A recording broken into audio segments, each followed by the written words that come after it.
ಬಳಪ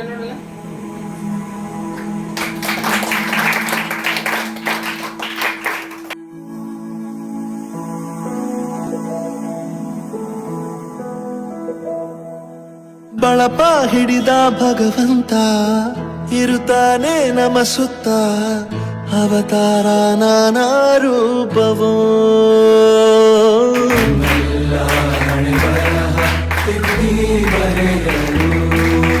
ಕತ್ತಲೆಯಿಂದ ಬಹಂತ ನಮ್ಮ ಕೈಯ ಹಿಡಿಯುತ್ತ, ಕರೆದೊಯ್ದ ಬೆಳಕು ತೋರಲು.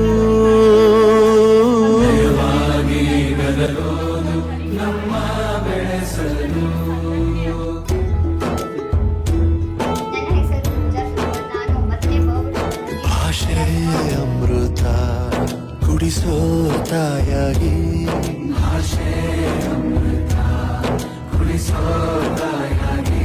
ಭವಿಷ್ಯ ಬರೆವಂತ ತಂದೇನೋ ಆಗಿ. ಭೂಮಿಯ ಒಳಗಿನ ಅಂತರಾಳದ ಪದರುಗಳ ಮೂಲಕ ಇಲ್ಲಿರುವ ಮ್ಯಾಗ್ಮಾ ರಂಧ್ರದ ಮೂಲಕ ಹೊರಹೊಮ್ಮುತ್ತದೆ. ಈ ರೀತಿ ಹೊರಹೊಮ್ಮುವ ಮ್ಯಾಗ್ಮಾವು ಈ ರೀತಿ ಪದರು ಪದರಾಗಿ ಇದನ್ನು ಈ ರೀತಿಯ ದೊಡ್ಡದಾದ ಒಂದು ಬೆಟ್ಟವು ರಚನೆಗೊಳ್ಳುತ್ತದೆ. ಇದನ್ನು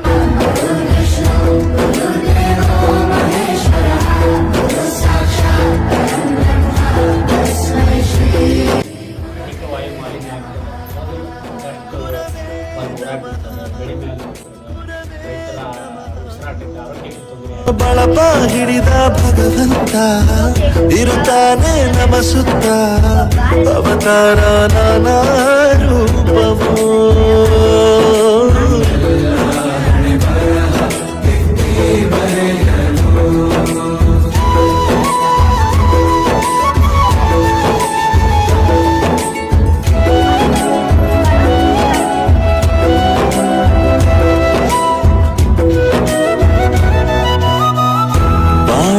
ಲೆಕ್ಕ ಎಷ್ಟು ಮುಖ್ಯ ಎಂಬುದ ಬೆರಳಲ್ಲೇ ತೋರಿ ಕಲಿಸಿದ ಗುರುಗಳೇ.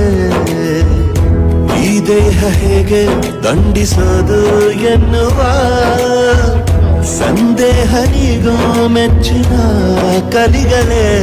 ಕನ್ನಡ ಕಂಡರೆ ಕಣ್ಣಿಗೆ ಒತ್ತಿಕೋ, ಅಕ್ಷರ ಅಂದರೆ ಅನ್ನಕ್ಕಿಂತ ದೊಡ್ಡದೆಂದ ಗುರುವೇ.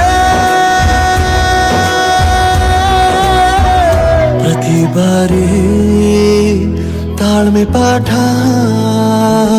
ಕಲಿಸೋರೆ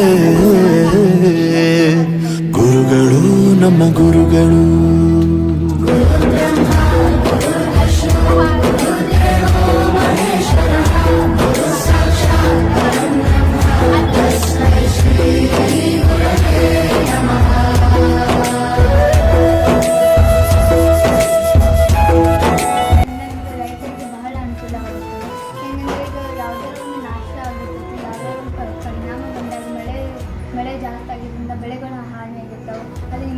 ಭಾಸದಲ್ಲಿ ಆದ ತಪ್ಪು ತಿಳಿಸುತ್ತಾ ನಮ್ಮೆಲ್ಲ ನಾಳೆ ರೂಪಿಸೋ ಋಷಿಗಳೇ. ಭೂಗೋಳದಲ್ಲಿ ಕಕ್ಷೆಯಲ್ಲಿ ತುಂಬಿದ ವಿಜ್ಞಾನ ಜ್ಞಾನ ತಿಳಿಸಿದ ಹಿರಿಯರೇ. ಮಾನವ ಲೋಕಕ್ಕೆ ಸತ್ಯದ ಶಾಂತಿಯ ಸ್ನೇಹದ ಪ್ರೀತಿಯ ಮಾರ್ಗದರ್ಶಿ ಮಾರ್ಗಸೂಚಿ ಗುರುವೇ. 100 ಜನುಮ ಗುರು ಋಣವು ತೀರೋಲ್ಲ. ನಮೋ ನಮ ಗುರುಗಳೇ.